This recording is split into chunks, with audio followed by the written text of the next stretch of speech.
Hello, ladies and gentlemen. Thank y'all for joining me. It's Harold Weeks again. I am going to do an acrylic demonstration on snow on a mountain to try to give folks an idea of how I do it. And it is my idea. It's not the proper way or the right way. I'm not saying that. All I'm saying is it's my way. And let me show you what I'm working with today. I have titanium white, phthalo blue, black, alizarin crimson, and these are Liquitex Hobby Lobby paints. I mean, they're nothing special. Uh, this is special. It is Liquitex modeling paste, and you can see it costs $8.99 at Hobby Lobby. And I don't have stock in Hobby Lobby, but I think I need to. I'll be using a couple of small round acrylic brushes, and I will also have the palette knives. I have a new camera, and I don't know how it's going to work. Uh, Maybe it'll work okay. If not, I apologize up front. I will show you the brushes and everything else I used before I get started into using them. And when we get to that modeling paste, I'll show you how I mix it.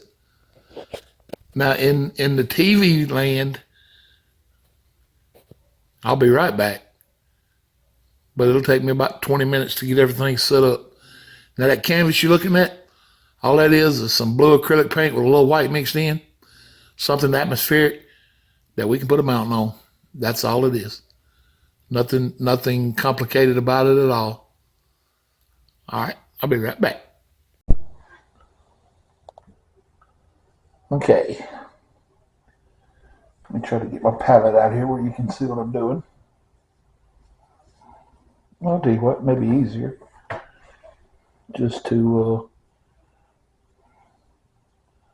lean the camera forward a little bit.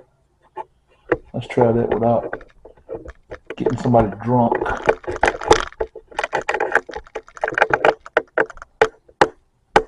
That is my colors. And what I'm going to do is I'm going to take the blue, black, and alizarin crimson. Now it'll be more alizarin crimson than any other color. And I'm going to mix these together. And what I'm hoping to achieve here is a lavender color that will have a grayish tone to it. And when you go to talking about tones and values, it can get pretty complicated. There's a guy on YouTube. His name is, well, he's on Facebook as well. His name is David Brancato. If you're not friends with him, look him up. He's in a lot of the groups. He is a wealth of information on paints and chemicals and mediums, and he's an awesome painter. I took some photorealism classes from him when I was in Florida, and I'm telling you, he is a wizard when it comes to painting. And he's got his own brush line out as well. I've got to get me a couple more of them. But I use his round brushes for oil painting and his filbert brushes for oil painting. And they are amazing brushes. Now, we'll go to our white. We'll get a little bit put in here. And that'll tell us basically what color we've got. Now, I don't know if you can see it or not, but it is a grayish purple, and that's what we wanted. We wanted a little bit of gray tone to it. You don't really have to have a dark lavender color. You can make your mountain any color you want it to be. It can be, you can have a solid black mountain, a solid brown, I mean, whatever color. Then I'm going to try to put you back on the canvas without making you drunk. I can do this. Okay. Now, the first brush I'm going to use is just a little small, cheap Hobby Lobby brush. Well, I'm a Hobby Lobby commercial. But it's a little, you can see the angle on it. It's shaped kind of like the knife that we use. But that's all it is just they come in a pack, these little brushes did. I'm going to go right into the paint that we just mixed up. And I'll come up to the canvas. Now you can, if you've already painted acrylic, you probably have your own method for making mountains. This is just something that works for me. It's the way I do it. Is I'll make me a spot at the top. Just give myself a starting point, and then you can come off that starting point and just start working your way down. And just make sure when you're coming down with it, with your mountain, that you give the outside edge some kind of humps and bumps and make it ragged and jagged. You don't want it to be all straight, like like a pyramid. You're not making a pyramid. You're making a mountain. And mountains have rocks and crevices and caves. Have all kind of stuff in them. And then on the other side, when you come down, you can do the same thing. Just kind of work it down. And you can work with your point. You can make it, or your tilt, your peak, however you want it to look. You can bring this down and you can kick out again. You can bring another one into it. However you want to build your mountain is how you should build it. But all we're doing right now is we're building the outside of the mountain. The I guess you could call it the frame, kind of like the frame of a house. That's all we're doing right now is just building the frame of the mountain. And you don't want to use a lot of paint here because, in acrylic, it's got to dry. And acrylic dries pretty fast, but you still want it to be kind of tacky before you do the next step. And just come in and pull as much of that paint out as you can. That's the trick. I mean, you don't want a big puddle of acrylic paint sitting here that once you start your next step, you don't want to have to pull your white through a big puddle of dark color, because then you're gonna have a mixture right there that it's gonna gray you down and muddy up everything. Then you're gonna run in there and beat up your kitty cat or your dog, or stub your toe on the bed. You'll be mad about something. If you're anything like me at all, you get frustrated with it sometimes. But I've learned when I get frustrated, I just put my brush in the thinner and I'll walk off. And I'll go take a break and I'll come back. Because to me, if I'm not having fun doing it, then I don't need to be doing it. I started painting because, I love sitting down at a canvas and just making something appear out of nothing. And if you don't love it, then, I guess some people find it therapeutic. I do find it therapeutic. I don't think it's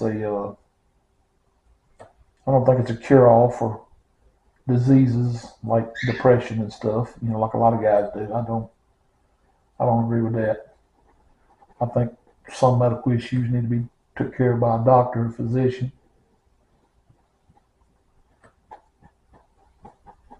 But this right here, it is therapeutic. You get in here and you get quiet, which I have birds. I have cockatiels, and some nights they'll get to hollering pretty loud. Well, you can hear them now probably. They they're entertaining. I'll say that. But now that's all I'm gonna do right there for the mountain. You know, as far as shape and form. Excuse me. Now I am fixing to put out the modeling paste, and I'll put it over here to the side where you can see what I'm doing. And I'll try to pan this camera back down again. I bet y'all thinking, oh, we should leave that camera on. Alright, let's try this. Maybe you can see it. Let's see right there, maybe. Okay. Take my knife and gotta get some of your modeling paste and bring it out over here. And then get you some of your white. Now you don't have to have a lot of paint. In fact, the least amount of paint you can get by with, the better. But now this paste has a dullness to it. I would call it like a satin finish almost. So in order to achieve that white that you want on your highlights, you've got to add the paint to it. And that's what it's for. I mean, you use it with paint. And the paint is just adding its color in it. And it'll take on the shine, the brightness that the titanium white has. And you mix your paste through the paint to where it's mixed in it solid, you know, all the way through. You want a good mixture. You don't want to have too much here and too much there. It's got to be mixed pretty good. Now, once you get it mixed, you can tell the difference in the paint already. You want to pull it out flat, but just to show you the thickness of it, I mean, you have to sling this stuff off now. It gets your white paint pretty thick. All right. Now, with you knowing that, I'm going to move you back up to the canvas, and I will attempt. Let's say it that way. I will attempt to show you how I do this to get it to break and to look like the snow on a mountain that Bob Ross does.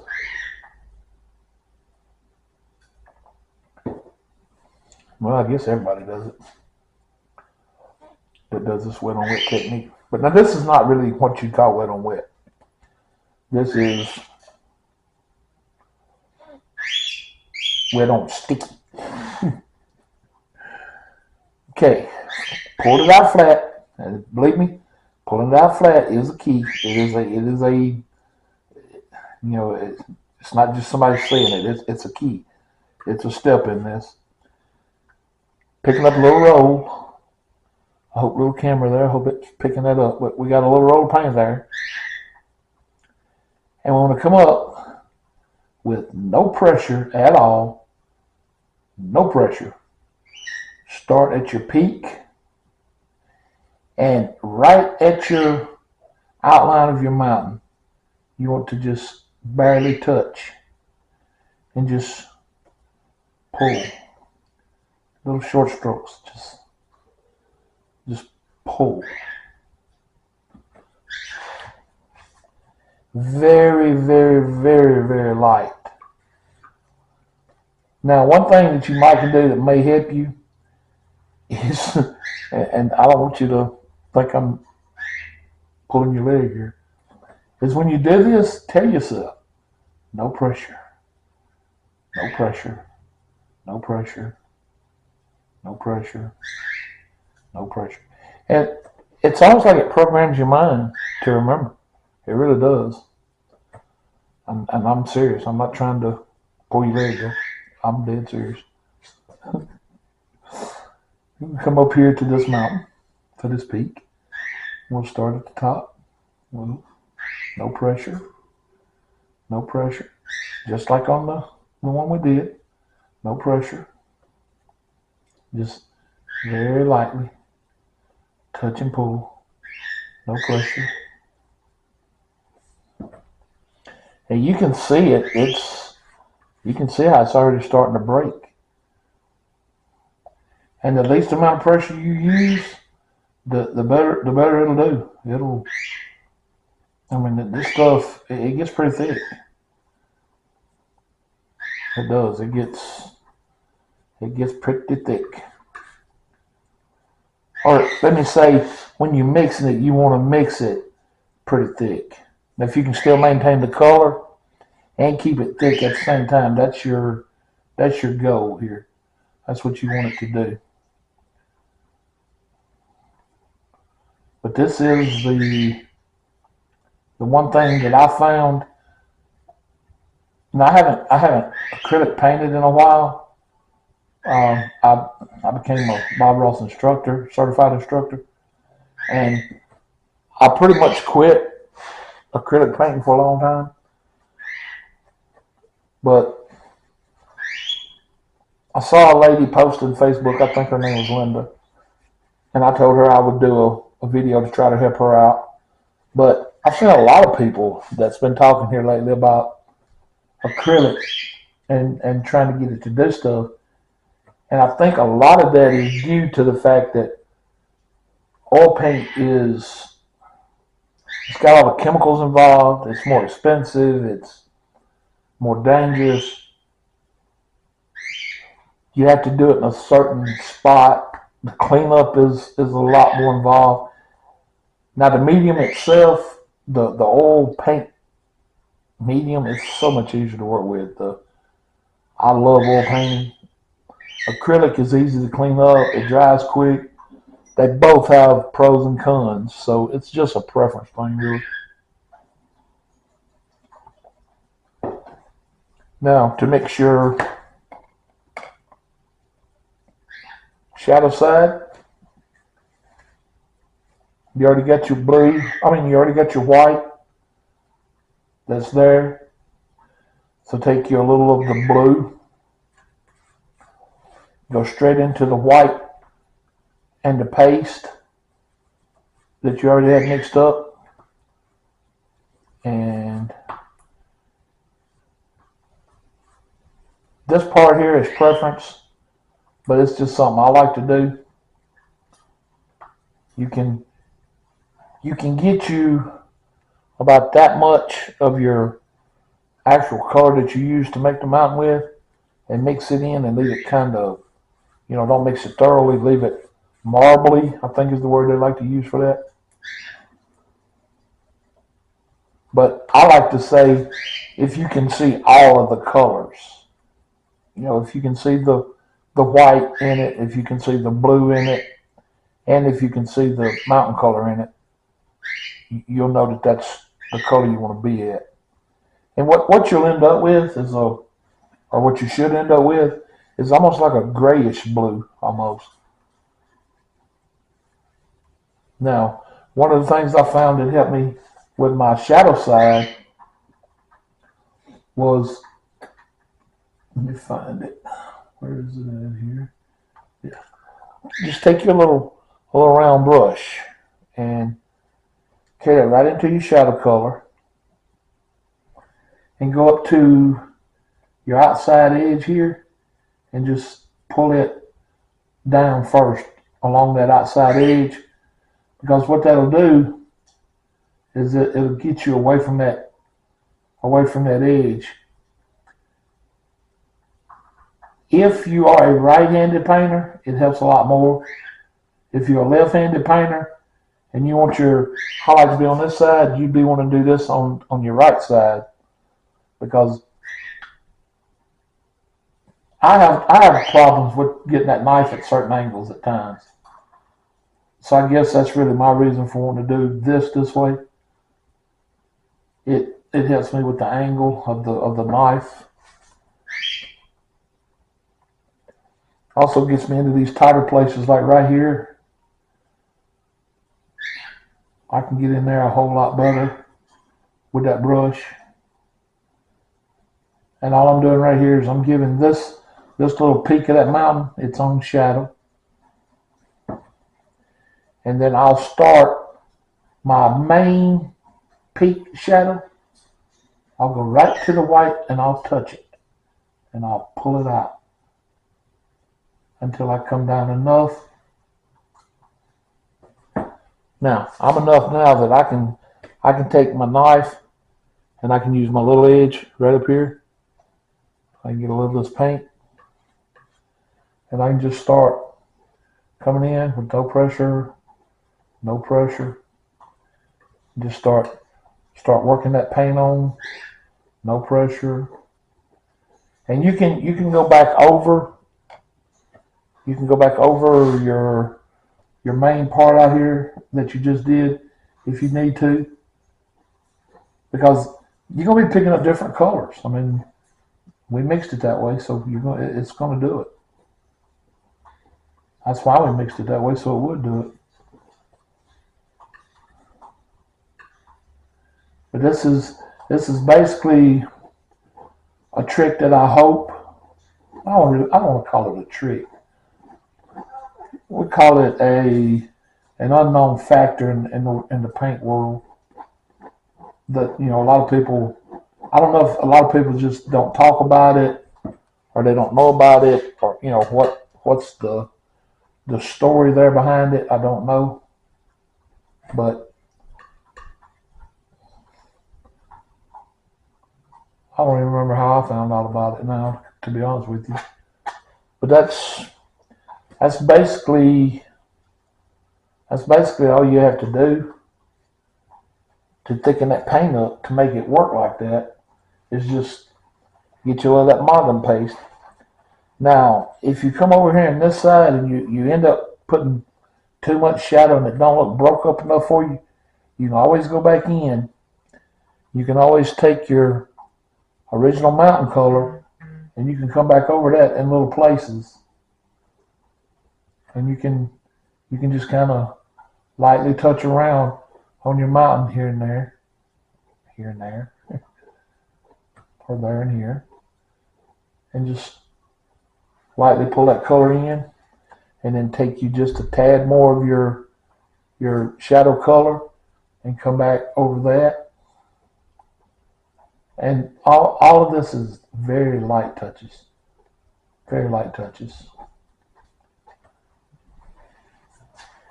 And just like that, you have a mountain made out of acrylic paint that's showing paint breaking in it. And it's not difficult to do. It's just not knowing about that modeling paste. I hope that helps y'all. I hope knowing about that helps you tremendously. I really do. And with that, I'll call that mountain practice in acrylic, and I hope y'all enjoy it. Subscribe, like, share. Any questions, feel free to ask. Like I said, don't forget to ask. Don't forget to look up David Brancato, because that guy, oh my goodness, he is amazing when it comes to paint knowledge. And he's not the only one. I mean, there's a plethora of amazing artists out there on Facebook, and I mean, these guys on YouTube and Facebook, they're doing stuff that, and I watch them and I try to learn how they're doing it. They're just amazing artists. I don't have their permission to really mention their names, so I don't want to do something like that and get anybody offended, because you're either going to forget somebody and hurt somebody's feelings, or then say, well, who does he think he is mentioning my name? And you never know how people are until you talk to them. because I don't know. Maybe I'm just being paranoid, but I don't need to make enemies. I mean, the world has enough enemies. And here I go, trying to be something that's talking about something that ain't got nothing to do with painting. Ladies and gentlemen, thank y'all for joining me. Uh, like I said, if y'all have any questions, I'm just a country boy that just loves doing this. I'd be more than glad to try to help you out. I really would. Hope y'all have a blessed night. Thank you very much for joining me.